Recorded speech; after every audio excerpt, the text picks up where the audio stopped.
육소봉전기, 고룡 원저, 제23장.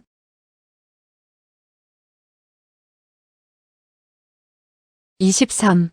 70근의 쇠망치와 수아침의 대결. 문 앞에 서 있는 사람은 놀랍게도 육소봉이었다.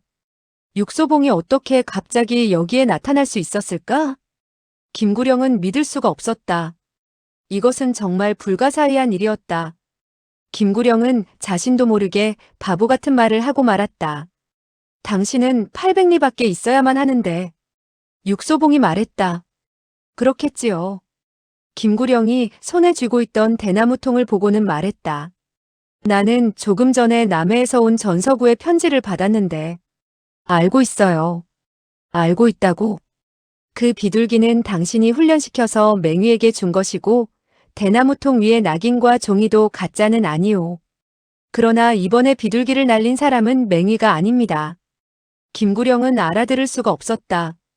육소봉이 말했다. 그 편지에는 육모가 이곳을 지나 이미 서쪽으로 갔다라고 쓰여 있지 않았나요? 당신이 어떻게 알고 있어? 육소봉이 웃으며 말했다. 그 편지는 내가 쓴 것이니 당연히 알고 있지요. 김구령은 더욱 놀라서 물었다. 당신이 썼다고요? 언제? 그저께 저녁에 썼소. 육소봉은 미소를 지으며 설명해 주었다. 그저께 저녁 나는 맹이더러 당신에게 편지를 전해달라고 부탁을 했소. 사왕의 거처에서 만나자고 약속했던 것을 기억하고 있을 것이오. 김구령이 고개를 끄덕였다.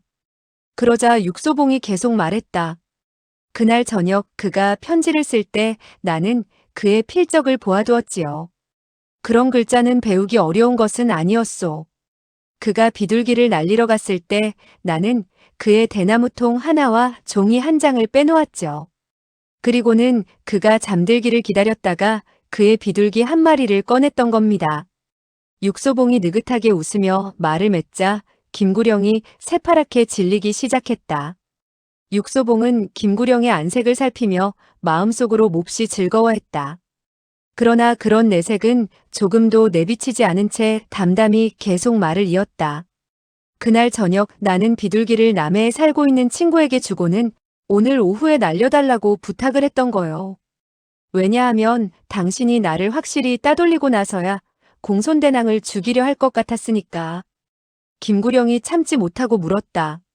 당신은 내가 맹위에게 거기에서 기다렸다가 당신의 자취를 보고하라고 할 것을 알고 있었다는 말이오? 남해는 내가 반드시 거쳐야 할 곳이고 맹위가 그곳의 우두머리인데 당신같이 조심스러운 사람이 내가 멀리 가지 않고야 어떻게 마음 놓고 손을 쓰겠소? 그러나 이곳은 육소봉이 그의 말을 끊으며 대답했다. 이곳은 정말 비밀스러운 곳이라 내가 찾아내기 정말 힘든 곳이었소. 그렇다면 누가 당신을 데리고 왔지? 그 비둘기지요. 전서구 말입니다. 김구령이 멍해졌다. 육소봉이 신난다는 듯 말했다. 대나무통은 바람을 맞으면 소리가 나지요. 오늘 오후부터 나는 이 근방에서 기다리고 있었지요. 나는 그 비둘기가 반드시 당신이 있는 이곳으로 날아올 것을 알고 있었거든요. 예측은 틀리지 않았던 거요. 김구령이 얼굴색이 불그락푸르락해져서는 공손대낭을 보다가 육소봉을 보다가 하였다. 당신들은 미리 서로 짜고 있었다는 말이오? 육소봉이 물었다. 몰랐소? 당신은 벌써부터 나를 의심하고 있었다는 말이오? 사왕이 죽던 그날에서야 비로소 당신을 의심하기 시작했지요. 왜 그렇죠? 당신이 기억할지는 모르겠지만 우리들이 그가 죽은 것을 발견하였을 때 그 작은 건물에는 불이 켜져 있지 않았소. 김구령이 고개를 끄덕였다. 하지만 그것이 뭐가 그리 중요한 것인지는 알 수가 없었다. 이 말은 다시 말해 방 안에 불빛이 없었다는 것은 사왕이 어둡기 전에 죽었다는 것을 증명하는 것이 되오. 그리고 그가 불을 켤 준비를 하기도 전에 다른 사람에 의해 살해당했다는 것을 증명하는 것도 되고 말이오. 김구령의 얼굴이 갑자기 굳어졌다. 그는 그 점이 진범을 잡는 중요한 열쇠가 되리라고는 미처 생각지도 못했다. 육소봉이 말했다. 공손대낭이 정말로 사왕과 서원에서 만나기로 약속을 했다면 왜 그가 약속 장소로 가기도 전에 그를 죽이러 갔을까를 생각했지. 그때서야 나는 비로소 사왕을 죽인 범인은 다른 데 있다고 생각하게 되었던 거지요. 당신은 그 범인이 바로 나라고 생각했소? 나는 잘 알지는 못했고 사왕이 당신을 대신해서 일을 했을지도 모른다고는 생각했소. 왜 그렇게 생각했소? 왜냐하면 당신만이 사왕을 협박할 수 있다는 것과 그가 나를 대신해서 장왕부의 지도를 구하러 갔을 때도 너무 쉽게 구해왔다는 것, 그리고 그 지도는 아주 자세했다는 것이요. 만약 그와 왕부의 총관이 손을 잡고 있지 않았다면 시정잡배인 그가 어떻게 그런 큰 힘을 발휘할 수 있었겠나를 의심했던 것이요. 육소봉이 논리정연하게 한 가지씩 짚으며 설명해주자 김구령의 입술이 하얗게 되고 이마에는 땀이 맺히기 시작했다. 당신이 사왕을 교살하면서 사용한 그 끈은 원래가 공손대낭에게 죄를 뒤집어 씌우려 한 것이었으나 그것은 오히려 그녀를 오해에서 벗어나게 해준 증거로 변해버렸어. 김구령이 참지 못하고 물었다. 무슨 뜻이요? 내가 그녀와 싸웠을 때 칼에 묶여있던 끈을 잘라버렸기 때문이요. 그런 끈은 쉽게 구할 수 있는 것이 아니고 그때 그녀는 찾을 시간도 없었기 때문이요. 김구령은 더 이상 말을 하지 못했다. 게다가 당신의 실수는 거기서 그치지 않았소. 김구령이 세 번째로 물었다. 왜 그렇죠? 당신이 꾸며놓은 그 방은 아주 잘 되어 있었긴 했지만 당신은 한 가지를 잊은 것이 있었소. 어떤 점이요? 모든 사람의 몸에서는 독특한 냄새가 나기 마련이요. 그 옷들이 정말로 공손대낭이 입었던 것이라면 냄새가 남아있어야 했소. 그때 공손대낭이 부드럽게 말했다. 많은 사람들이 모두 나를 매우 향기로운 여인이라고 하지요. 육소봉이 말했다. 당신이 화만루를 이 일과 관련시키지 않은 것은 아마도 그가 이런 비밀을 발견할까 두려웠던 게요. 그러나 나도 일찍이 그의 재주를 배워버린 것을 당신이 몰랐던 거요.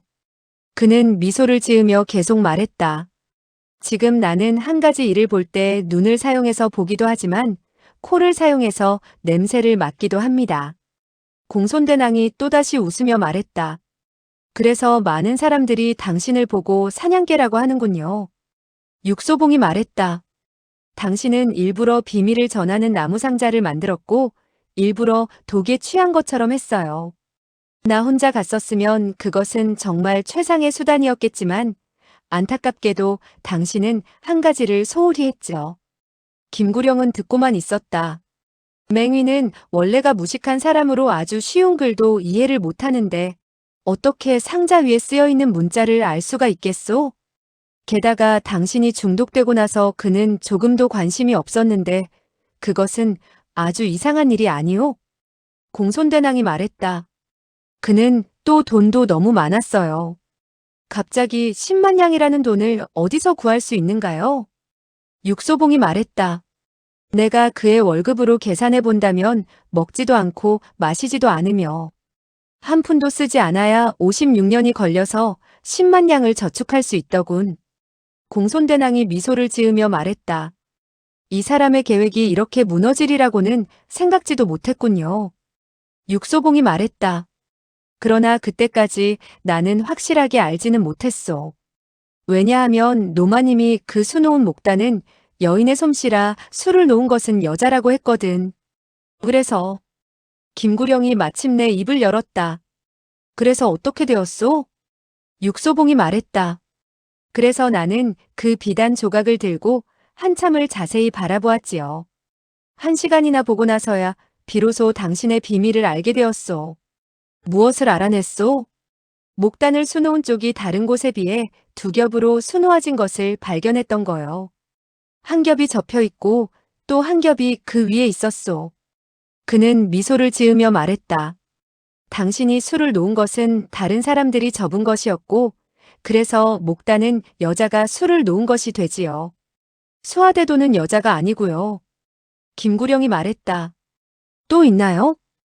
육소봉이 말했다. 아직 하나가 더 있어. 당신은 설빙을 납치하지 말았어야 했소. 김구령이 네 번째로 물었다. 왜죠? 왜냐하면 나는 설빙이 공손대낭의 여덟째 동생인 것을 알고 있었기 때문이요. 공손대낭이 정말로 수하대도라면 그녀의 여덟째 동생을 공격할 필요는 없지 않겠소. 공손대낭이 말했다. 당신은 어떻게 그녀가 나의 여덟째 동생이라는 것을 알았나요? 그것은 나도 이해할 수가 없군요. 그 두 개의 손 때문이요. 어떤 손 말인가요? 손 중에 손이지요. 그는 또 설명을 해주었다. 설빙이 자른 손 중의 손은 그 손이 저절로 귀여운 것이 아닐 텐데. 설빙의 집에 돌아와 있었소. 붉은 신발의 자매가 아니고서는 다른 사람의 손을 자르고 나서 자른 손을 절대로 가지고 오지는 않아요. 공손대낭이 말했다. 당신은 세계의 보자기에 있던 귀를 보고 그 손을 생각하게 되었나요? 육소봉이 고개를 끄덕였다. 설빙은 당신들 패거리에 들어간 지 얼마 되지 않아 당신들이 매년 한 사람씩 물건을 가지고 와서 임무를 마치는 것을 잊고 있었소.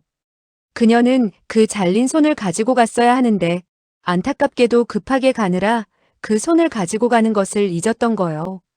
그는 한숨을 쉬고는 말했다. 내가 그녀에게 손이 어떻게 그녀의 방에 있냐고 묻자 그녀도 바보같이 굴었소. 왜냐하면 설빙은 내가 그녀와 당신들과의 관계를 알아차리길 원하지 않았기 때문이요. 공손대낭이 말했다. 그렇다면 당신은 벌써부터 알아차리고 있었나요? 나는 당신의 여덟째가 아직 오지 않았어라는 말을 듣고 나서야 비로소 당신의 여덟째 동생이 바로 그녀일 거라고 생각했던 거요. 김구령이 갑자기 차갑게 웃으며 말했다. 그 이유가 그럴듯하지 않군. 그러나 내가 말하는 것이면 충분할 거요. 정말로 충분할까요? 이유는 충분하오. 다만 증거가 좀 불충분하오. 사실 당신은 나 김구령에 대한 증거는 하나도 없는 게 아니오. 그래서 나는 당신이 스스로 범죄 사실을 인정하기를 기다리고 있었소. 나는 상대방을 사지에 몰아넣어야 생각이 나는 이런 방법을 생각해내었던 거요. 뭐가 상대방을 사지에 몰아넣어야 생각이 난다는 거요? 당신은 계획이 거의 완성되기를 기다릴 것이고 공손대낭은 거의 죽을 지경이어야 그녀의 앞에서 사실을 말할 것을 나는 알고 있었소. 그래서 나는 그녀를 사지에 몰아넣고는 당신이 그녀가 죽을 사람이라고 여기기를 기다리고 있었던 거지요. 공손대낭이 쓴웃음을 지으며 말했다. 그 방법이 효과는 있었지만 나에게는 너무 곤욕스러웠어요. 이런 벌은 평생 받아본 적이 없어요. 육소봉이 말했다. 중요한 것은 절대로 당신이 나의 심중을 조금이라도 알고 있어서는 안 되었고 절대로 당신이 우리들의 묵계를 의심해서는 안 되었소. 그러나 나의 자매들 중에는 저 사람 쪽 사람이 한 사람 있었어요. 그래서 우리들은 그들 앞에서 연극을 할 수밖에 없었지요. 지금까지 그들은 내가 스스로 원해서 당신을 따라온 것을 모르고 있고 내가 정말로 당신에게 진 것이 아니라는 것을 모르고 있어요. 육소봉이 웃었다. 공손대낭이 눈을 부릅뜨고는 말했다. 웃지 말아요. 언젠가 나는 당신과 다시 겨룰 거예요. 3번의 시합으로 승부를 가려 당신이 강한지 내가 강한지 두고 볼 거예요. 당연히 당신이 강하지요. 나는 멍청이에 지나지 않는걸요. 당신은 정말로 멍청해서 나조차도 당신의 그 멍청함을 느낄 수 있어요. 하지만 당신은 한 가지 장점이 있어요. 나에게도 장점이 있어? 공손대낭이 조용히 말했다. 당연히 있지요. 당신은 가끔 아무도 설명할 수 없을 정도로 갑자기 총명하게 변해버려요. 육소봉이 웃으며 여유 있게 말했다. 나 스스로도 그 오묘함을 설명할 수 없소. 이상하게도 말이오. 후훗. 당신 스스로도 영문을 모를 뿐 아니라 다른 사람들도 그렇죠. 그녀는 곁눈질로 김구령을 보고는 말을 이었다. 저 사람을 예로 들면 그는 지금 영문을 알 수 없는 것이 한 가지 있을 거예요. 당신이 어떻게 그렇게 갑자기 총명해지고 논리정연해졌는지 알지 못할 거예요. 육소봉이 웃었다. 김구령이 긴 한숨을 내쉬고는 말했다. 내가 당신을 과소평가했었군요. 아마 나는 김구령이 그의 말을 끊고는 말했다. 나는 당신이 좋은 친구이고 좋은 사람이라서 공손대남과 짜고 나를 모함할 줄은 몰랐소. 육소봉은 웃지도 않고 이런 사람은 본 적도 없다는 듯이 놀라서 그를 바라보았다. 김구령이 반색을 하고는 차갑게 말했다. 그러나 당신들이 나를 어떻게 모함하더라도 모두 소용이 없소. 나는 13살 때부터 관가에 들어가서 지금까지 30년이 되도록 한 번도 법을 어겨본 적이 없는 사람이요. 당신들이 뭐라고 말하더라도 아무도 그 말을 믿지 않을 거요. 육소봉이 말했다. 그러나 당신 스스로가 조금 전에 명확히 인정했잖소.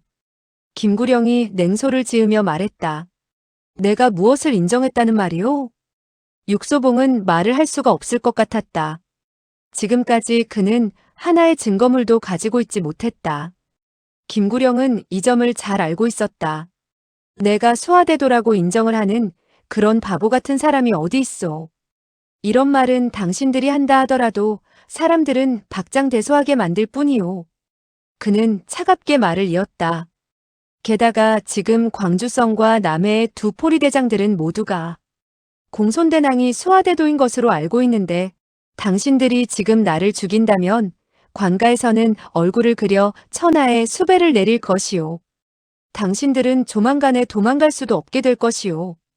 육소봉은 한숨을 쉬며 쓴웃음을 지었다. 이번 싸움에서도 또 당신이 이긴 것 같소. 김구령이 얼굴을 굳히며 말했다. 하늘의 그물은 눈이 넓어서 성근 것 같지만 악인을 결코 빠뜨리지는 않소. 악은 선을 이길 수 없고 올바른 것은 항상 존재하기 마련이요. 당신들은 얌전히 나를 따라서 사건을 해결하러 가는 것이 가장 좋을 것이요. 육소봉이 말했다.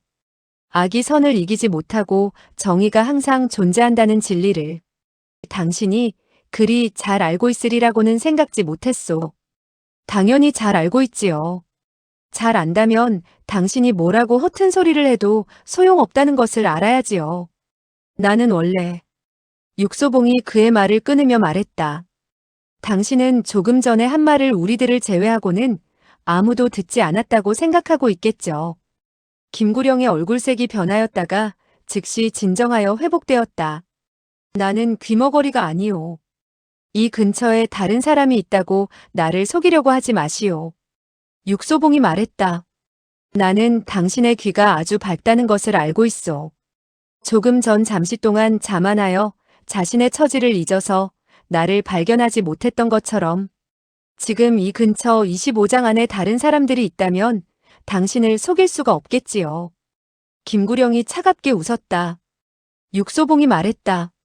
당신도 알고 있겠지만 사람이 35장 밖에 있으면 원래 당신의 말을 들을 수가 없소. 그는 김구령이 말할 기회를 주지 않고 또 말을 했다. 그러나 그 사람들은 보통 사람과는 다른 사람들이요. 뭐라고? 이 사람들의 귀는 당신보다 훨씬 예민해서 당신은 그들의 기척을 들을 수 없어도 그들은 당신의 움직임을 들을 수 있지요. 그는 눈동자를 반짝이며 한마디 한마디 이어서 말했다. 왜냐하면 그들은 모두 장님이기 때문입니다. 장님의 귀는 특별히 예민하지요. 김구령의 얼굴색이 또 변하였다. 육소봉이 천장 쪽을 바라보며 크게 웃으며 말했다. 이제 당신들은 나와도 됩니다. 그때 지붕 위의 기와에서 웃음소리가 들렸다. 푸른 옷을 입은 3명의 부인이 눈이 먼 세 남자들을 부축하고 지붕에서 내려와 걸어 들어왔다. 이 세 사람 푸른 옷을 입은 부인은 얼굴 모습이 거의 같았는데 자세히 보면 그들이 얼굴을 모두 변장하고 있다는 것을 알아낼 수가 있었다. 바로 육소봉과 공손대낭이 마지막 내기를 할 때 건물 안에서 뛰어나왔던 세 사람이었다. 그녀들이 데리고 온 세 사람의 눈이 먼 남자들 중 한 사람은 자홍색의 얼굴에 3개의 칼자국이 나 있었고 한 사람은 광대뼈가 튀어나왔고 표정이 엄숙하였으며 나머지 한 사람은 화려한 옷을 입은 병색이 짙은 노인이었다. 이 세 사람을 보고 김구령은 온몸이 얼음처럼 굳어졌다. 그는 당연히 이 세 사람을 알 수 있었다. 이 세 사람의 눈은 바로 그가 멀게 한 것으로 상만천, 강중이, 화호컨의 주인인 화일범이었다. 강중이는 푸르스름한 얼굴로 원망스러운 듯 말했다. 나와 당신이 사귄 지 수십 년인데 당신이 이렇게 짐승만도 못한 사람인 줄은 생각지도 못했습니다. 상만천이 말했다. 하늘의 그물은 눈이 넓어서 성근 것 같지만 악인을 결코 빠뜨리지 않는 이 진리를 당신이 정말로 알고 있다면 왜 그런 일을 하였소? 화일범은 분해서 온몸을 떨고 있어서 말을 하려 해도 소리가 나오지 않았다. 김구령은 그들을 바라보고는 뒤로 한 걸음 물러나서는 의자를 찾아 더 이상 서 있을 수 없다는 듯이 자리에 앉았다. 공손대낭이 말했다. 당신은 그들 세 사람이 어떻게 해서 갑자기 왔는지 생각해낼 수 없을 것이오. 김구령은 정말 꿈에도 생각해낼 수 없는 일이었다. 공손대낭이 말했다. 나의 자매들 중 가장 의심스럽지 않은 이들이 바로 넷째와 일곱째이지요. 그래서 나는 일찍부터 그녀들을 돌보았고 나를 시중드는 환란아까지 새세계 각자 강총관과 강표두와 화선생님을 모셔서 빨리 여기로 데리고 오라고 했지요. 육소봉이 말했다. 우리들은 그들 세 사람이 아무리 늦어도 오늘 중에는 모두 여기에 올 것이라 생각하고 나는 그들과 오늘 정오전에 성로에서 만나기로 약속을 했었지요. 푸른 옷을 입은 부인 하나가 낄낄거리며 말했다. 육소봉은 그 비둘기를 쫓아가고 나는 육소봉을 쫓아가서는 이곳을 알아낸 다음에 그들 모두를 데리고 온 것이에요. 그녀는 웃음소리가 맑고 밝아서 다른 사람을 즐겁게 만드는 바로 그 사랑스럽게 웃는 붉은 옷의 소녀였다. 또 다른 부인이 말했다. 우리들은 당신의 귀가 아주 예민하다는 것을 알고 너무 가까이 오지는 못했어요.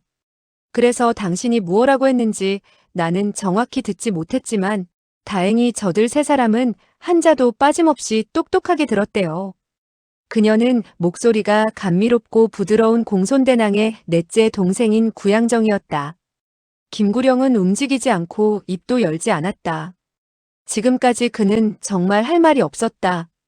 악은 선을 이기지 못하고 정의는 항상 존재한다. 이 말을 지금에서야 뼈저리게 느끼고 있었다. 붉은 옷의 소녀와 구양정은 다가와서 양손으로 공손대낭을 부축하려다가 갑자기 얼굴을 찌푸리고는 코를 찡그렸다. 공손대낭의 얼굴도 붉게 변하여서는 조용히 그녀들에게 귓속말로 두어 마디 했다. 두 사람은 모두 웃음을 터뜨렸고 붉은 옷의 소녀는 허리가 끊어져라 웃어댔다. 그들은 웃음을 참을 수가 없었으나 그 이유는 함부로 말할 성질의 것이 못 되었다. 마음에 물어 부끄러운 바가 없는 사람들은 이렇게 유쾌하고 즐겁게 웃을 수 있는 것이다. 웃지 못할 사람은 바로 김구령뿐이었다. 상만천이 원망스럽게 말했다. 나는 당신이 꽃을 수놓을 뿐만 아니라 바늘 2개로는 장님도 수놓을 수 있다고 알고 있는데 지금 당신은 무엇을 수놓으려고 하는 거요? 강중이가 말했다. 당신은 지금 한 쌍의 날개를 수놓았으면 하겠지만 지은 죄를 벗어날 생각은 말아야 할 것이요. 붉은 옷의 소녀가 웃으며 말했다. 그가 지금 유일하게 수놓을 수 있는 것은 맹이와 노소화가 그와 같이 들어가 누울 수 있는 그런 크기의 특별히 넓고 튼튼한 관이겠지요. 육소봉이 말했다. 내가 한 가지 일깨워줄 것이 있는데 당신은 당신의 부하들이 당신을 구하러 오기를 기다릴 필요가 없소. 김구령은 움직이지도 않고 입도 열지 않았다. 육소봉이 말했다. 지금 맹이는 남해에서 나의 행적을 보고하려고 기다리고 있고 노소화는 아주 심한 병에 걸려 있소. 붉은 옷의 소녀가 웃으며 말했다. 듣기로 그가 갑자기 얻은 이상한 병은 그가 남에게 돈을 요구하기 좋아해서 두 손이 보이지 않게 된 것이라던데요. 김구령이 마침내 길게 한숨을 쉬며 말했다. 하나도 남김없이 지고 말다니 이 김구령에게 이런 날이 오게 될 줄은 꿈에도 생각지 못했군. 강중이도 탄식을 하며 말했다. 사실 나는 당신에게 이런 날이 있을 줄 알고 있었소. 당신은 너무도 돈 쓰기를 좋아하고 즐기기를 좋아했소. 구양정이 말했다. 다른 사람들은 당신이 여인에게는 돈을 쓸 필요가 없는 줄 알고 있지만 나는 알고 있어요. 우리 같은 여자들의 눈에는 돈만 보이고 사람은 보이지 않지요. 당신은 돈이 있어야지만 문으로 들어갈 수 있다고 여기고 있는 것이에요. 육소봉은 웃음을 참을 수가 없었다. 그는 그녀가 하는 말이 쓸데없는 말이라는 것을 알고 있었다. 구양정이 그를 흘겨보고는 갑자기 부드럽게 말했다. 그러나 당신은 예외예요. 이 세상에서 당신 한 사람만 예외가 되지요. 육소봉이 물었다.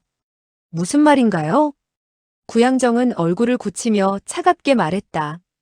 왜냐하면 당신은 사람이 아니고 네 조각의 눈썹을 가진 멍청이에 불과하기 때문이에요. 육소봉은 한숨을 쉬었다. 정말 그녀 같은 여인에게 미움을 사서는 안 되는 것이었다. 당신이 그녀에게 한번 미움을 사면 그녀는 평생 동안 당신을 기억할 것이다. 공손대낭이 갑자기 말했다. 당신에게 물어볼 마지막 한 가지가 있어요. 김구령이 말했다. 나에게 물어보는 것이요? 공손대낭이 고개를 끄덕이며 물었다. 빨리 말해요. 설빙은 지금 어디에 있나요? 김구령은 갑자기 웃기 시작했다. 그러나 입은 열지 않았다. 공손대낭이 화가 나서 물었다. 당신은 그녀를 이용해서 우리를 협박하려는 것인가요? 당신은 나의 실력을 아직 모르지는 않겠지요? 김구령은 그녀를 상대하지도 않고 육소봉을 바라보며 조용하게 말했다. 백운성주의 권법은 비길 데가 없소. 그런 그가 당신에 대해서는 입에 침이 마르도록 칭찬을 했었소. 당신은 평생에 처음 만나는 무림의 기재라고. 육소봉은 그가 더 할 말이 있음을 알고 있기 때문에 듣고만 있었다. 김구령이 계속 말했다. 공손대낭의 변화무쌍하고도 뛰어난 칼춤 검기도 당신에게는 패하지 않았소. 공손대낭이 차갑게 웃으며 말했다. 당신이 아무리 아첨을 해도 소용이 없어요. 김구령은 공손대낭은 상대도 하지 않고 육소봉을 보며 말했다. 나의 사형고관은 항상 사람을 깔보는데 당신에게만은 그렇지 않았소. 왜냐하면 그는 당신의 양지일협이 지금까지도 없었고 앞으로도 없을 절기라고 여기고 있기 때문이요. 육소봉이 가볍게 숨을 내쉬었다. 고과대사가 자기를 그렇게 여기고 있다는 것은 기쁜 일임에 틀림없었다. 김구령이 말했다. 곽휴, 곽천청, 염철산 그들 모두는 당대의 최고 고수들인데 당신에게 졌습니다. 따라서 당신보다 뛰어난 사람은 이제 많지가 않을 것이요. 그는 또 한숨을 쉬고는 이어서 말했다.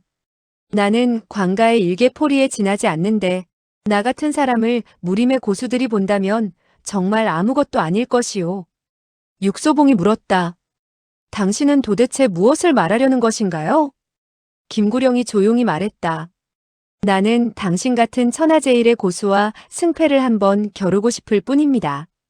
공손대낭이 차갑게 웃으며 말했다. 당신은 지금 도간의 자라예요.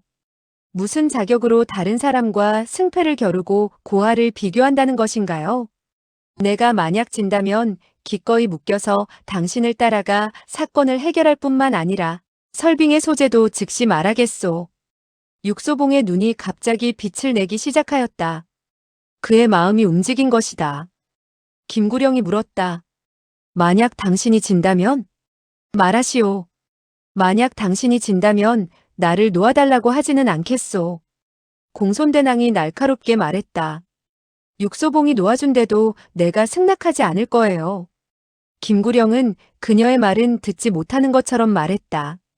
당신이 만약 내 손에 진다면 나는 당신에게 나의 한 가지 일만을 허락받을 것입니다. 말하시오. 나는 당신이 이 일을 폭로하지 않아 나의 명예를 보전해주기를 바랄 뿐입니다. 나는 당신이 나의 사형 앞에서 허락해주기를 바랍니다. 육소봉은 말을 하지 않고 천천히 창가로 걸어가 창문을 열었다. 창밖에는 벌써 석양이 가득한 것이 황혼이었다. 상만천이 갑자기 말했다. 당신은 절대로 허락해서는 안 돼요. 이 사람은 교활하기가 여우보다 더한 사람이어서 반드시 계략이 숨어 있을 거요.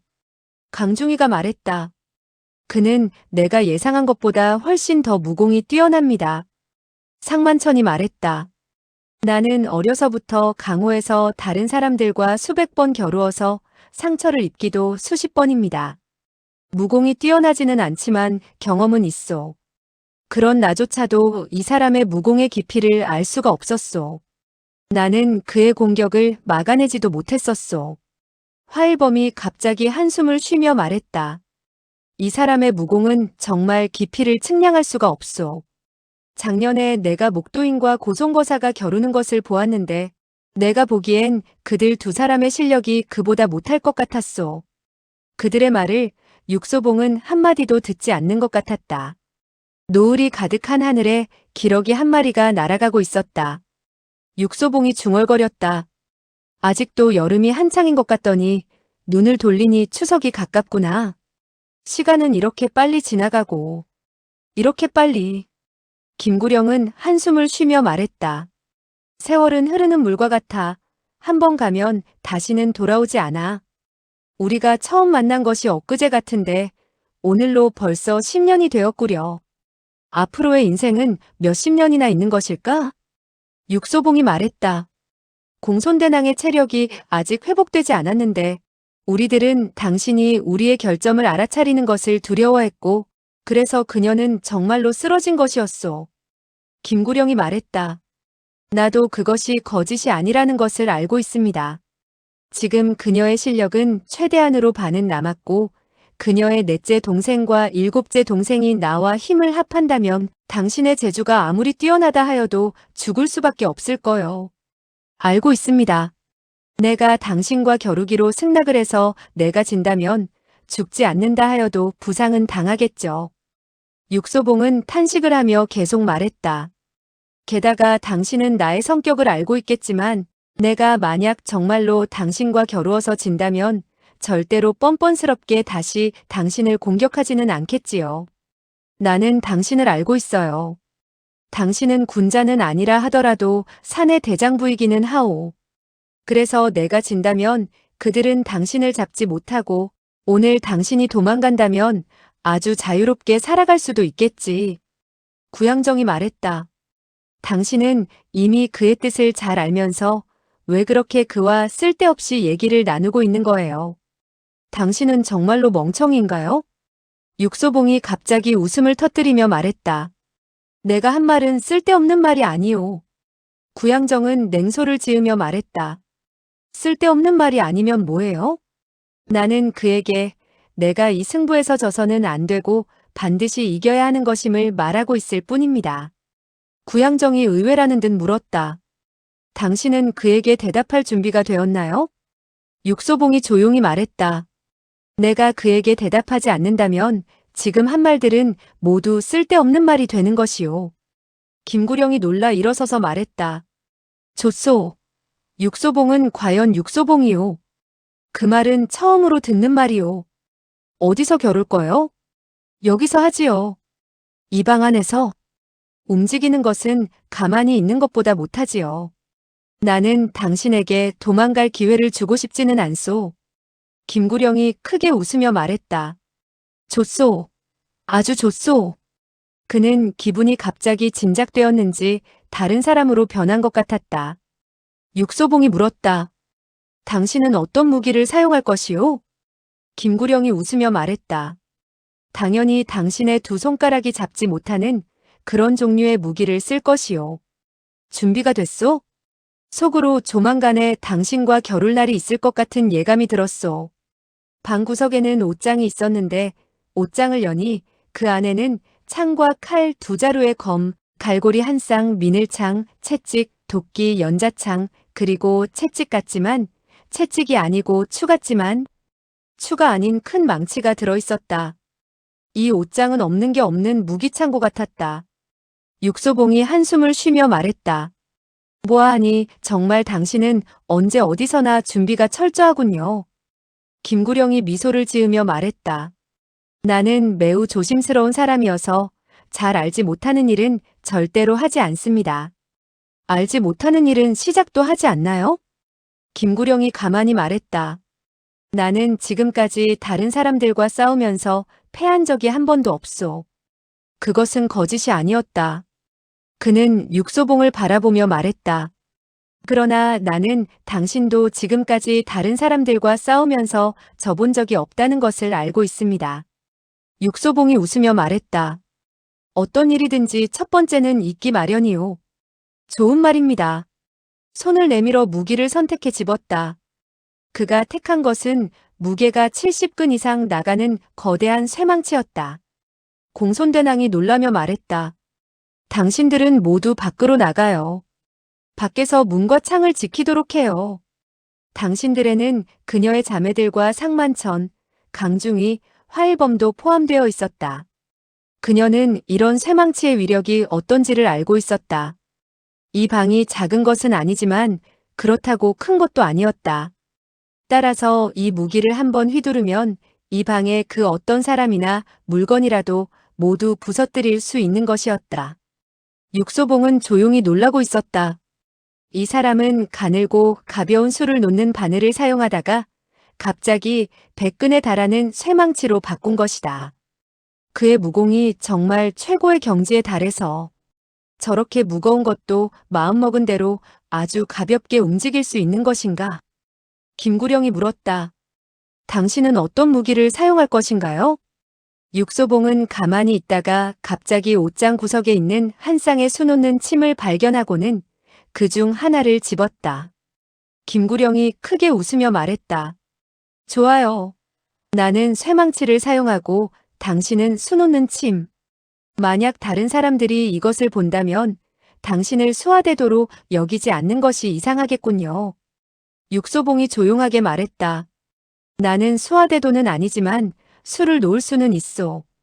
김구령이 눈을 반짝이며 말했다. 당신은 장님을 수놓을 수 있나요? 못하오. 육소봉의 눈동자는 칼날처럼 날카롭게 변하더니 이어서 또박또박 말했다. 그렇지만 나는 죽은 사람을 수놓을 수는 있다오. 공손대낭은 밖으로 나가지 않았다. 그녀의 얼굴에는 아무런 표정도 없었지만 속으로는 몹시 걱정을 하며 조용히 구석에 서 있었다. 이곳은 너무 작고 김구령이 선택한 무기의 위력은 너무 컸다. 그가 공격을 하면 육소봉이 피할 곳이 없을까봐 두려웠다. 쇠망치의 길이는 5척에 달했고 수놓는 바늘은 1촌일 뿐이었다. 그들이 사용하는 무기 중 하나는 아주 강하고 하나는 아주 약하며 하나는 아주 무겁고 또 하나는 아주 가벼운 것이었다. 부드러운 것이 강한 것을 이긴다고는 하지만 약한 것이 강한 것을 이기는 것은 아니다. 가벼운 것은 무거운 것을 제압할 수가 없는 것이다. 무기만을 본다면 육소봉은 손해를 보는 것 같았다. 김구령이 갑자기 물었다. 당신은 나가지 않아도 괜찮겠습니까? 공손대낭이 차갑게 웃으며 말했다.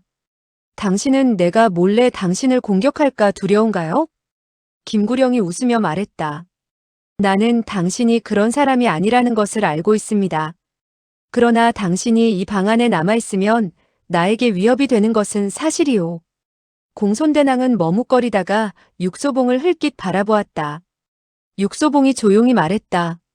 우리들이 방 안에서 싸우는 것을 밖에서도 볼 수 있을 것이오. 공손대낭이 한숨을 쉬고는 마침내 걸어나가다가 갑자기 고개를 돌리며 말했다. 나의 무공이 지금은 거의 회복이 되었어요. 당신이 만약 진다 해도 그는 도망갈 수 없을 거예요. 육소봉이 웃으며 말했다. 나는 그가 걸어갈 수 있을 거라 생각지 않소. 김구령이 미소를 지으며 말했다. 이 방안이 사지이니 나는 지금 스스로 죽으려고 하는 것이로군. 이 말이 끝나자 그의 쇠망치가 공격하기 시작했다. 이 쇠망치는 실제의 무게가 87근이었다. 87근 무게의 거대한 쇠망치가 그의 손에서는 가벼운 새털처럼 움직였다. 그의 공격은 가볍고 빠르며 정확하고도 변화무쌍한 것이 마치 수놓는 바늘을 사용하고 있는 것 같았다. 이 공격은 6, 7번의 변화를 숨겨서 가느다란 바람소리조차도 나지 않았다. 육소봉은 한숨을 내쉬었다. 지금에서야 그는 김구령이 정말로 숨겨져서 나타나지 않았던 사람으로 무공이 예측할 수 없을 정도로 깊은 사람임을 알 수가 있었다. 지금에서야 그는 목도인 고송거사 고과대사들이 그의 적수가 되지 못한다는 것을 믿을 수가 있었다. 육소봉은 기분이 유쾌해지고 동작이 더욱 빨라졌다. 그는 가볍게 미끄러지면서 수화침으로 공격을 시작하였다. 윙 하는 소리만이 들렸다. 이것은 바늘이 공중에서 떨어지는 것인데 마치 석궁에서 날아온 화살촉 같았다. 이 수화침 하나는 아주 가벼운데 그의 손에서 공격해 나가는 것은 백금보다 무게가 더 나가는 것 같았다.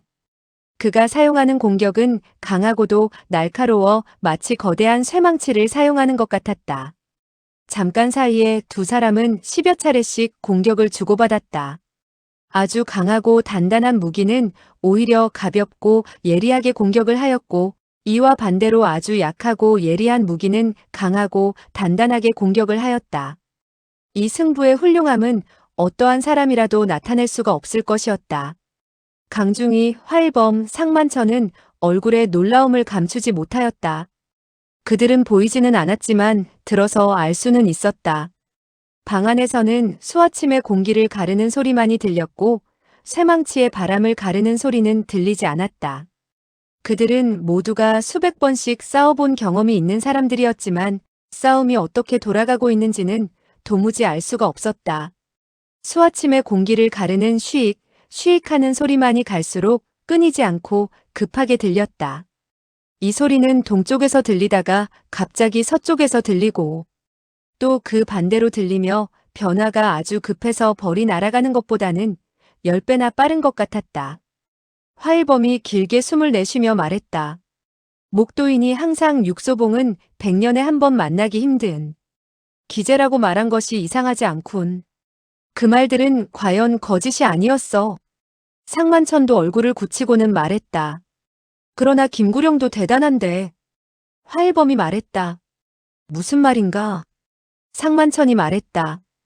육소봉의 공격이 이렇게 신속하고 공격의 변화가 빠른데 김구령의 쇠망치는 공격을 할 때 바람소리 하나 내지 않고 공격을 하고 있으니 정말 불가사의한 일이 아니오. 그는 조금 전에 구양정에게 물어보아서 김구령이 쇠망치를 사용하고 있다는 것을 알고 있었다. 그는 싸워본 경험이 풍부하여 사치스럽고 안일하게 지낸 화우컨의 주인보다는 분석하는 것이 정확하였다. 화일범이 한참 동안 가만히 있다가 차분하게 말했다. 상만천은 경험이 많다고 들었어요. 그 말이 거짓은 아닌 것 같군요. 이 말이 끝나자마자 갑자기 펑 하는 소리가 들리면서 용이 구름을 뚫고 나오는 것 같은 바람이 불어왔다. 상만천이 의외라는 듯이 말했다.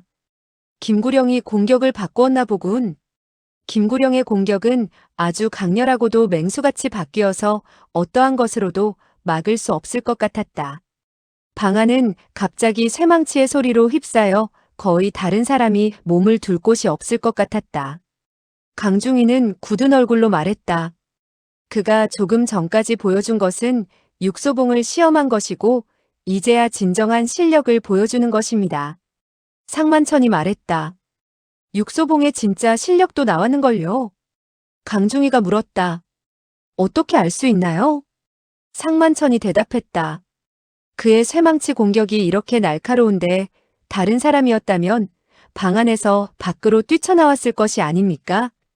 그런데 육소봉은 아무렇지도 않은 듯 침착하게 대응하며 움직일 기회를 기다리고 있지 않습니까?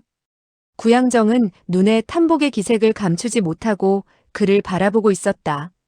이 장님은 눈이 있는 사람보다 더 정확하게 보고 있는 것이다. 육소봉은 정확하게 대응하고 있었고 그는 유형에서 무형으로 변하는 것 같았고 바람처럼 변하는 것 같았다. 김구령의 쇠망치를 어떻게 피하는지는 모르지만 그는 기묘하게 피하고 있었다. 때로 이 쇠망치가 그를 죽음의 지경까지 몰아넣어도 그가 갑자기 몸을 돌려 그 위험한 상태를 평온하게 바꾸어 버리는 것을 누가 알겠는가? 공손대낭은 얼굴에 우려의 기색을 지니고 있다가 지금에서야 한숨 놓은 것 같았다. 상만천이 갑자기 말했다. 나는 육소봉이 적수가 못 될 것이라 여기고 있었는데 지금은 김구령이 지고야 말겠다는 것을 알게 되었습니다. 강중이가 또 물었다. 어떻게 알 수 있나요? 상만천이 말했다. 김구령은 지금 공격하는 것이 아주 강한데 강한 것은 오래가지 못하지요. 그의 기력은 육소봉보다 더 빨리 소모되고 있어요. 그의 얼굴에 빛이 나면서 천천히 말을 이었다. 그가 쇠망치를 통제하지 못하고 방 안에 물건을 부술 때는 그의 기력이 다하였다는 표시여서 육소봉이 반격을 할 수 있습니다. 이때 갑자기 퍽 하는 소리가 나더니 우르르 하는 소리가 이어졌다. 구양정은 입을 열지 않을 수가 없었다. 그가 탁자를 부숴버렸어요. 또 퍽 하는 소리가 났다. 붉은 옷의 소녀가 말했다. 그가 침대도 부수었어요. 상만천의 얼굴에 미소가 서리면서 말했다. 화옥헌의 진품 서화를 돌려받을 수 있겠군요. 화일범도 얼굴에 희색이 만면하면서 말했다. 당신의 표현도 잊지 말아요. 이때 갑자기 쾅 하는 소리가 났다. 하늘이 무너지고 땅이 꺼지는 듯한 큰 소리가 났다. 김구령은 이마에 땀을 흘리며 쇠망치를 휘두르고 있는데 갈수록 느려졌다. 그도 육소봉이 지금 전력을 다해 반격을 할 것임을 알고 있었다. 그는 두어 걸음 앞으로 가서 쇠망치로 공격을 하였고 육소봉은 뒤로 두어 걸음 물러서면서 반격할 준비를 하였다. 그때 갑자기 김구령의 손에서 쇠망치가 날아갔다. 광풍 같은 바람 소리를 내면서 육소봉을 향해 날아갔다. 이 힘은 세상에 그 누구도 막아낼 수 없는 것 같았다. 육소봉은 의외라는 듯 벽으로 피하였다. 쾅 하는 천지를 진동하는 소리가 나면서 87근 무게의 쇠망치는 담장에 큰 구멍을 내었다. 그리고 나서도 쇠망치는 힘이 남아있어 계속해서 날아갔다. 김구령도 이 힘을 빌어 쇠망치와 같이 밖으로 날아가 버렸다. 이것은 육소봉도 예상하지 못한 것이었다. 그는 눈앞에 사람의 그림자가 번쩍하더니 방 안에 있던 김구령이 보이지 않게 된 것을 알 수가 있었다. 펑 하는 소리와 함께 쇠망치는 정원의 담장을 뚫고 땅에 떨어졌다. 그러나 김구령은 담을 넘어가 버렸다. 공손대낭은 놀라서 쫓아가려고 했지만 휘익 하는 소리가 들리면서 육소봉이 그녀의 앞을 지나갔다. 상만천이 놀라서 말했다. 이 얼마나 빠른 동작인가. 공손대낭이 한숨을 쉬며 쓴웃음을 지었다. 나의 기력이 아직 회복되지 않아서 아쉽군요. 그렇지 않았다면 나도 당신에게 나의 신법 소리를 들려주었을 텐데. 그녀는 쫓아가지 않았다. 육소봉이 이미 쫓아갔으니 굳이 그녀까지 쫓아갈 필요가 없었다. 상만천이 말했다. 대낭은 마음 놓으세요. 김구령의 기력이 쇠하였고 내공이 육소봉보다 떨어진 상태라 멀리 도망가지는 못할 것입니다.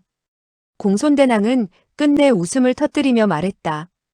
육소봉의 내공보다 뛰어난 사람은 아주 드물지요. 지금 김구령도 육소봉의 내공이 그가 생각하는 것보다 훨씬 대단하다는 것을 알 수가 있었다. 그는 앞서서 움직였기 때문에 기선을 잡고 있었지만 몇 번을 오르락 내리락 하고 나니 육소봉이 거의 쫓아와 있는 것이었다. 그들의 거리는 원래 10장 정도였는데 지금은 좁혀져서 4장쯤 되었다. 이 거리는 한 번만 오르락 내리락 하면 따라잡히는 거리였다. 이상한 것은 김구령이 어떠한 공포스러움과 당황하는 모습도 나타내지 않는다는 것이었다. 앞에서 잘 꾸며진 정원에 누각이 있고 나무와 꽃이 무성하였다. 김구령이 갑자기 크게 소리를 지르는 것이었다. 육소봉이 바로 수하대도이니 빨리 그를 잡아라. 소리가 끊이지도 않아서 정원 가운데의 작은 누각에서 4사람의 그림자가 갑자기 날아왔다. 놀랍게도 공손대낭의 자매인 둘째, 셋째, 푸른 옷의 비구니, 그리고 강경하였다. 4사람은 제비처럼 날아왔고 셋째와 푸른 옷의 비구니가 앞에 있었다. 휙 하는 소리가 들리면서 셋째의 손에 있던 긴 채찍이 육소봉의 다리를 휘감았다. 육소봉은 온 힘을 다해 김구령의 몸을 잡으려 하였고 이 채찍을 피하려고는 하지 않았다. 셋째가 손을 돌려 감자 그가 넘어졌다. 이때 김구령은 수장 밖으로 도망가 법망을 벗어난 것처럼 보였다. 푸른 옷의 비군이 손에 있던 검이 번쩍하면서 육소봉의 가슴을 공격하였다. 육소봉이 갑자기 두 손가락을 내밀어서는 칼끝을 잡았다. 푸른 옷의 비구니는 손목이 비틀리는 것을 느꼈고 검이 손에서 떨어졌다. 육소봉은 두 손가락으로 칼끝을 쥐고는 뛰어나갔다. 아무도 이 검의 힘과 속도를 설명할 수가 없을 것이다. 아무도 상상할 수 없을 것이다. 아무도 믿을 수 없을지도 모른다. 번개 같다는 두 글자로도 이 검의 속도를 10,000,000,000도 나타낼 수 없었다. 이 검의 속도는 빛과 같았다. 밝아지면서 등불이 구석에 도착하였다. 검이 손에서 나가면서 번쩍하는 빛을 내며 검끝이 김구령의 등 복판에 도달했다. 김구령은 갑자기 자기가 지금까지 들어보지 못했던 종류의 이상한 소리를 듣게 되었다. 그런 다음 그는 마음이 아픈 것 같은 그런 통증을 느끼게 되었다. 그는 한 줄기 피가 자기 몸에서 나오고 있는 것을 보게 되었다. 피가 나올 때 그는 가슴을 꿰뚫은 검끝을 볼 수가 있었다. 검끝을 보고 나서 그는 넘어졌다. 그러나 아직 죽지는 않았다. 죽음이 오는 것보다도 훨씬 빠른 검이었다. 그는 육소봉이 쫓아오는 것을 볼 수가 있었다. 셋째의 채찍은 육소봉의 양지일협에 의해 두 조각으로 끊어져 버렸다. 육소봉은 김구령을 부축하고 큰 소리로 물었다. 설빙은? 설빙은 어디에 있나? 김구령이 기괴하고 잔혹한 표정을 담은 눈으로 그를 바라보며 힘없이 말했다. 나는 지금 그녀를 만나러 갑니다. 당신은 아주 오래오래 지나야지만 그녀를 볼 수 있겠군요. 아주 오래오래. 그의 목소리가 갑자기 멈추었고 심장도 갑자기 뛰는 것을 멈추었다. 그의 눈에는 여전히 잔혹한 웃음이 서려 있었다. 마치 이미 설빙을 본 것 같은. 육소봉은 이미 술에 취해 있었다. 그는 취하고 싶었고 취하지 않을 수 없었다. 나는 지금 그녀를 만나러 갑니다. 당신은 아주 오래오래 지나서야 그녀를 볼 수 있지요. 아주 오래오래. 김구령의 뜻을 잘 알고 있는데 어찌 취하지 않을 수 있겠는가? 그는 깊이 취하였지만 잠은 오지 않았다. 그래서 마침 공손대낭이 그녀의 자매들에게 설명하고 있는 것을 들을 수 있었다. 육소봉은 멍청이가 아니야. 나는 그가 멍청이가 아닌 것을 알고 있었지. 나는 그가 김구령의 음모를 밝혀내고야 말 것을 알았지. 그러나 나는 아직 잘 모르겠어요. 잘 알지는 못하지만 나는 반드시 김구령의 음모를 폭로하고 말겠어. 어느 누구도 그가 나를 모함했다는 것을 생각지 못할 거야. 누가 그의 첩자인지를 찾아내야 해. 내 눈에 흙이 들어가기 전에는 절대로 그런 사람을 우리 자매들 중에 내버려 둘 수가 없어. 그래서 나는 일부러 육소봉을 데리고 우리들이 모이는 곳으로 갔지. 왜냐하면 그에게 내 의견을 말할 기회를 가지고 싶었고 그와 같이 진짜 수하대도를 잡을 수 있게 되길 바랐었거든. 하지만 나는 자세히 설명할 수가 없었어. 왜냐하면 너희들 중에 김구령의 첩자가 있다는 것을 알고 있었기 때문이지. 내가 기회를 찾지 못하고 있을 때 육소봉이 나에게 기회를 주었어. 그는 나와 술을 마시자고 했지. 나는 갑자기 그의 뜻을 알아차렸고 그래서 즉시 그의 생각을 떠보았어. 그가 약간 취했을 때 나는 기회를 포착했고 내가 두 마디를 했는데 너희들은 모두 눈치채지 못했을 거야. 그가 나와 같이 가자고 말한 것은 당신은 수하대도가 아닙니다. 라는 뜻이라는 것을 알았지. 그래서 나는 그와 같이 간 것이야. 그러나 그 첩자를 속이기 위해서 우리들은 연극을 계속해야 했기 때문에 우리들은 두 번째에서 비긴 것이지. 마지막 승부를 겨룰 때 나는 몰래 넷째와 일곱째에게 나를 따라 들어오라고 신호를 보냈어. 나는 그들 두 사람은 전혀 혐의가 없다고 생각하거든. 왜냐하면 그들 두 사람은 아직 처녀이기 때문이야. 유곽에 있는 구양정이 아직 처녀라니. 육소봉은 번쩍 고개를 들어서는 놀란 눈으로 구양정을 바라보다가는 다시 쓰러졌다. 공손대낭이 이어서 말을 했다. 나는 그들과 라나를 각각 강중이와 화일범 상만천을 찾아가게 했어. 그 첩자는 그때 내가 일부러 육소봉에게 계획을 알린 것을 당연히 의심하지 않았지. 나와 육소봉은 비밀스러운 장소를 찾아서는 마음속에 의심나는 일들을 서로 이야기했지. 그런 다음 우리는 상대방을 사지에 몰아넣어서 얻을 수 있는 계획을 세웠어. 모두들 조용히 듣고만 있을 뿐 아무도 입을 열지 않았다. 공손대왕이 또 말했다. 마지막에 김구령이 도망갔을 때 너희들이 광주성에 있다는 걸 알고 일부러 그 길로 갔지. 그 정원은 그들이 광주성에서 모이는 장소였다. 공손대왕의 눈빛이 칼같이 빛나면서 둘째와 셋째, 푸른 옷의 비군이 강경하의 얼굴을 훑고 지나가면서 차갑게 말을 이었다. 그래서 그 첩자는 너희들 넷 중에 하나가 틀림없어. 둘째, 셋째, 푸른 옷의 비구니의 얼굴에는 아무런 표정도 없었고 강경하는 얼굴이 창백해졌다. 공손대왕이 말했다. 강호매의 혐의가 가장 무겁지. 왜냐하면 그는 왕부의 동정을 잘 알고 있을 뿐만 아니라 강중위에게 접근하기도 쉬워서 강중위의 열쇠를 손에 넣을 수도 있기 때문이지. 그녀는 웃으며 말했다. 그러나 육소봉이 나의 생각을 뒤집어 놓았어. 그는 김구령이 강중위의 친한 친구여서 마찬가지로 강중위에게 접근할 수 있다는 것을 알고 있었지. 게다가 다섯째가 정말로 그의 첩자라면 그는 절대로 사공적성에게 그 비단을 피라함으로 가져가라고 하지 않았을 것이야. 강경하는 감격하는 눈빛으로 취해서 쓰러져 있는 육소봉을 바라보았다. 공손대왕이 말했다. 여섯째의 혐의도 매우 무겁지. 나는 그녀가 불문에 있는 몸이면서도 요즘 들어 정조를 지키지 못하고 있다는 것을 알고 있었지. 푸른 옷의 비구니의 얼굴이 붉어졌다가는 하얗게 변하였다. 공손대왕이 말했다. 그러나 나중에 그녀의 애인이 누구인지를 알게 되었어. 너희들은 그가 누구인지 물어볼 필요는 없어.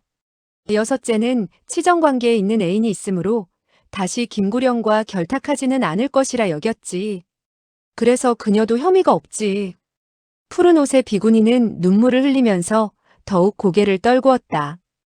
둘째와 셋째는 안색이 변하지도 않고 조용히 그 자리에 앉아 있었다. 공손대왕의 눈빛이 갑자기 칼날처럼 날카롭게 셋째의 얼굴을 쳐다보며 말했다. 너는 처음부터 아무런 혐의가 없었어. 그러나 일곱째가 위협을 당하고 있을 때 육소봉을 향해 공격을 해서는 안 되었고 또한 육소봉이 김구령을 쫓아갈 때 죽이려고 하지 말았어야 해. 그녀는 갑자기 얼굴을 굳히며 날카롭게 말했다. 둘째, 너는 지금 첩자가 누구인지 알았을 거야. 왜 공격을 하지 않지? 둘째는 여전히 움직이지 않고 자리에 앉아 있었다. 은장도를 손에 쥐고 있었는데 갑자기 손을 돌려 셋째의 허리를 공격했다. 이것은 목숨을 빼앗을 만한 공격이었다. 셋째는 완전히 피하지 못했는데 마치 칼에 맞는 것을 기꺼이 원하는 것 같았다. 그러나 이때 공손대왕의 손에서 젓가락이 날아가서는 하나는 둘째의 칼을 맞춰 떨어뜨렸고 하나는 그녀의 혈도를 공격하였다. 둘째의 몸이 갑자기 굳어져서 잠깐 사이에 석고상처럼 변해버렸다. 공손대왕이 그녀를 보고는 조용히 말했다. 사실 나는 일찍부터 알고 있었어. 너는 김구령에게 갖다 바치느라 돈을 헤프게 썼어. 그래서 늘 돈이 모자랐고 조만간에 발각될 것을 걱정해서 날 죽이려고 했지.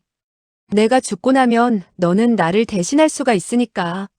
석고상 같이 굳은 둘째의 얼굴에 땀방울이 방울방울 맺히는 것이었다. 공손대왕이 말했다. 그러나 우리들은 여전히 자매이다. 내가 조금이라도 반성하는 마음이 있고 너의 잘못을 인정하면 나는 지난 일을 잊을 준비가 되어 있었다. 그녀는 길게 숨을 내쉬며 말했다. 너는 셋째에게 그런 공격을 하지 말았어야 해. 내 잘못을 조금이라도 반성하기는커녕 셋째에게 죄를 뒤집어 씌워 주기려 했어. 너는. 그녀는 더 이상 말을 하지 않고 손으로 둘째의 혈도를 풀어주고 조용히 말했다.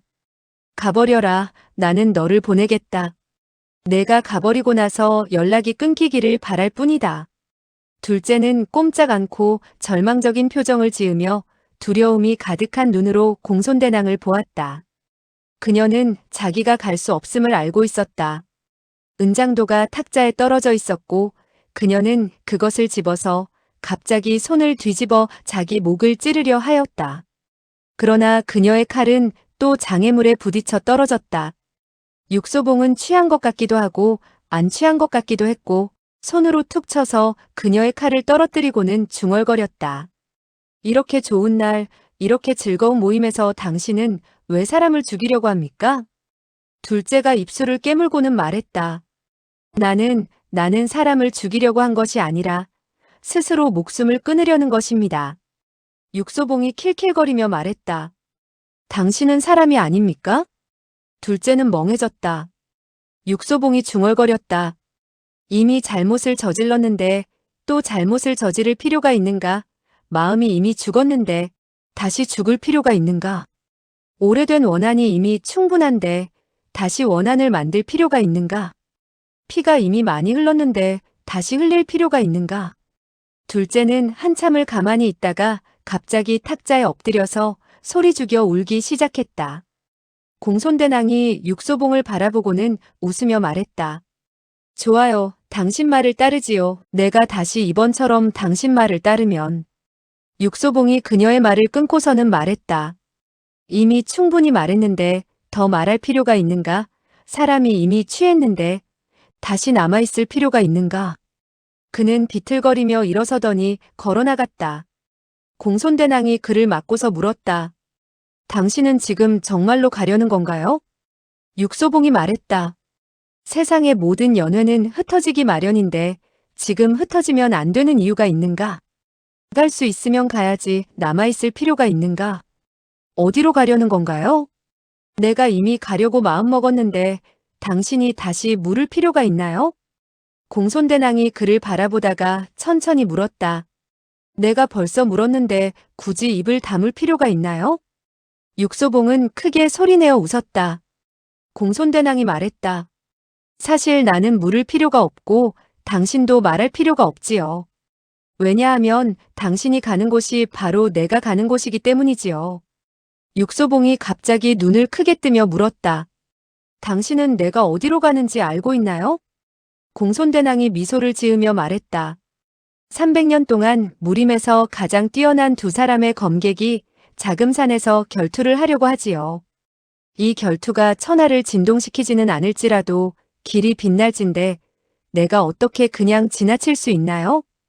육소봉이 말했다. 당신은 알고 있었나요? 공손대낭이 말했다.